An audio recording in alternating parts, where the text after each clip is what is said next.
The singularity is here, and the question you might ask is, where's the money? Oh, wrong script, sorry. The reasonable question you might ask is, how to play as Singularity? How does its power work even? What can you do with it? This video is dedicated to answering that exact question. I will try to explain how Singularity's power works, give a couple gameplay advices, and a few builds for you to start using on hacks upon its release. So, like the video and leave a comment to please the algorithm, and here it goes. Quantum Instantation, Singularity's power, allows hacks to start the match with 8 biopods that I will also refer to as cameras from time to time. By pressing M2, Singularity can place these biopods on vertical textures up to 5 meters above and 22 meters away from his current position. Biopods cannot be placed on objects that survivors interact with, as well as exit gate doors. After placing biopods, Singularity is able to take control over any of them from anywhere on the map by locking in on them.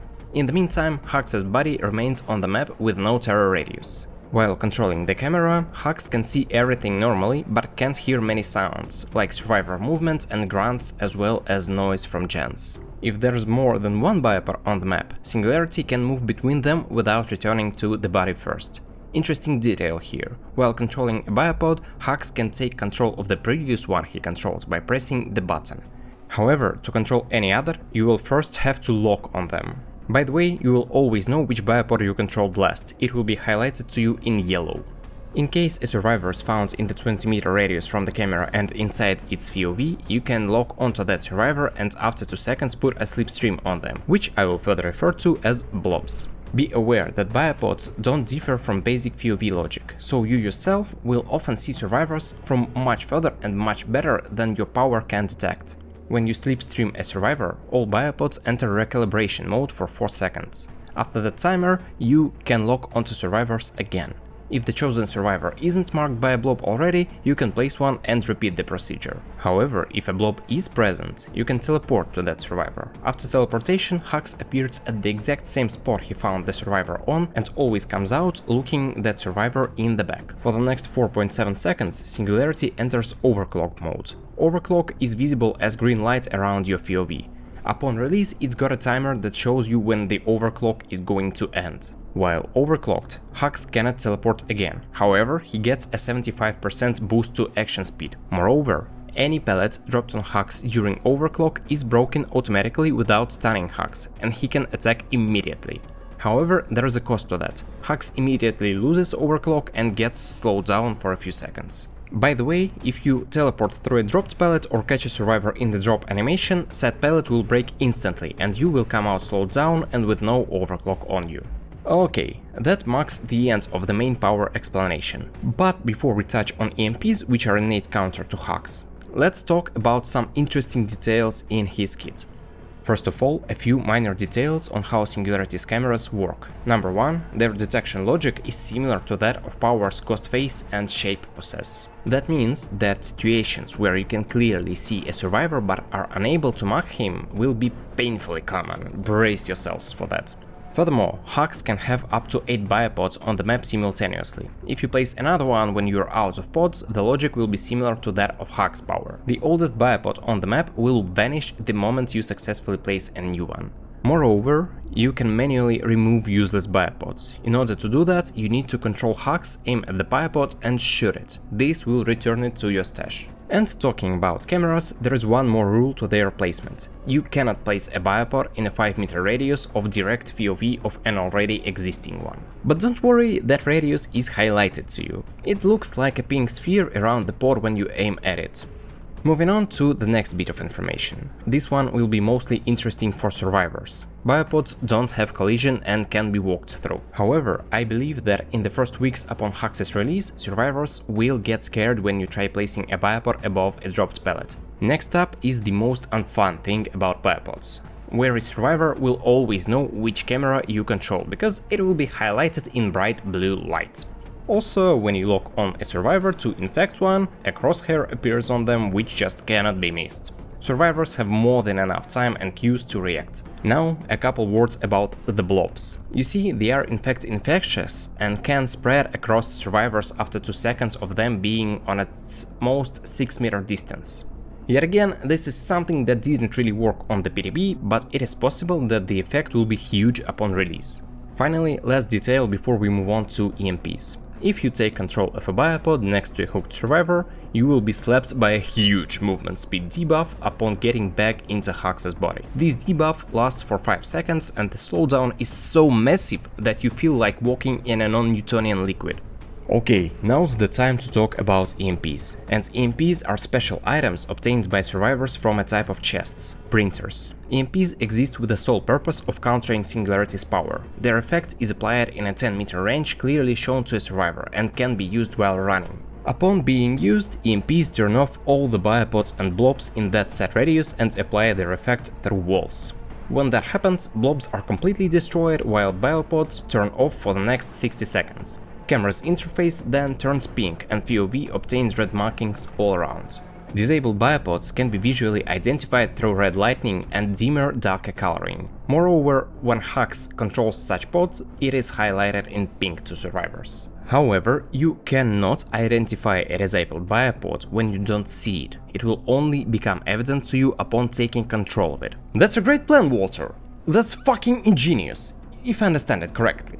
Like a Swiss fucking watch! How easy is it to obtain EMPs? Kinda easy. You see, I didn't call those crates printers by a mistake. They print EMPs automatically.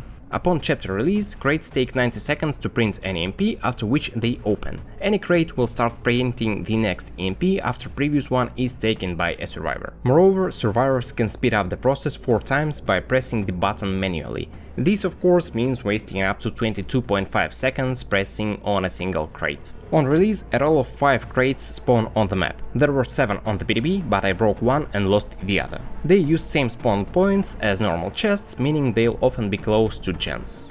EMPs are one-time use and disappear after use. On the plus side, however, you cannot waste one on nothing. If there's no blob or biopod in EMP range, the sphere will collapse right back without wasting an item.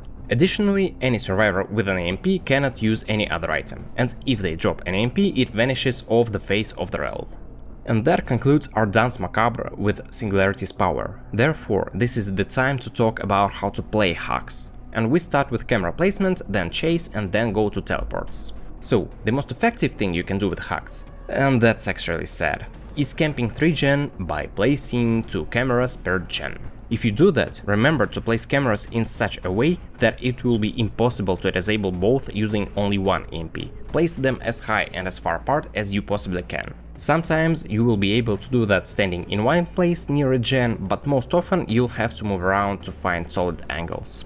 When placing cameras to protect gens, you should also remember to check that you see each side of the gen with each camera, otherwise survivors won't even need to disable them. The best spots I found for cameras are trees. They give plenty of angles combined with perfect height. However, building walls, especially near the corners, will suit more than fine. However, remember to choose gens wisely for that strat. Look out for the most openly placed, these are much easier to protect with biopods. You can also place solitary biopods in areas that survivors just have to constantly use to traverse the map, for example RPD main hall. Finally, always keep a pair of pods to yourself, you will need them in chase. By the way, it's time to talk about chase, which is quite interesting for Hux. You see, if Singularity is chasing a blobbed survivor, it is extremely dangerous, but otherwise it's just a normal killer. Therefore, your main goal is to always have your current prey blobbed. And let me tell you, ever-present EMPs will make it hard. And this is why you need your vacant biopods. In case you chase after a survivor with no blob on them, your primary goal is to place a camera and infect them in the middle of a chase. Doing this requires fast reaction and thinking paired up with the right moment. The perfect case is when survivor is locked in a pallet drop animation. If you manage to place a biopod right behind the survivor in the middle of that animation and take control instantly, you are guaranteed to land a blob. But be ready to repeat the procedure, because the survivor will instantly use an EMP.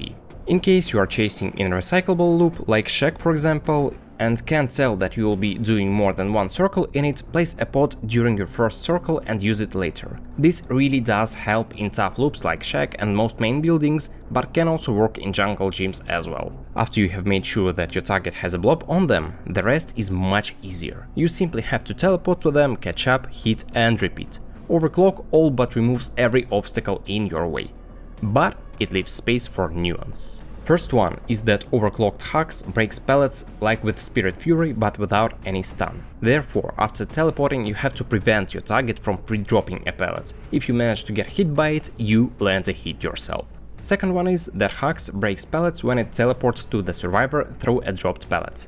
That there is the fastest existing way to get rid of pellets. Use it as often as you possibly can. Finally, the last nuance is about windows.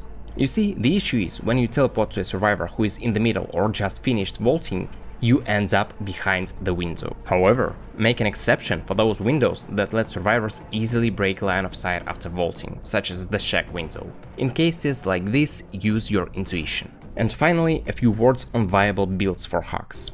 During the PTB, I was able to test out a build containing Corrupt Intervention, Deadlock and Pop Goes the Weasel. Hux requires some time to place his cameras in the beginning of the game, but after that his chase potential is good enough to reliably use Pop, which, by the way, got buffed and is 1.5 times better now. As for the remaining slot, I used either Machine Learning or Bitter Murmur, but you can resort to safer options, such as Sloppy Butcher, Surge or Pain Res. If you are a beginner in this game and don't have that many perks, in which case I don't recommend trying Singularity just yet, then try one of these two default builds. First one contains Bitter Murmur, Machine Learning, Noise and Forced Hesitation.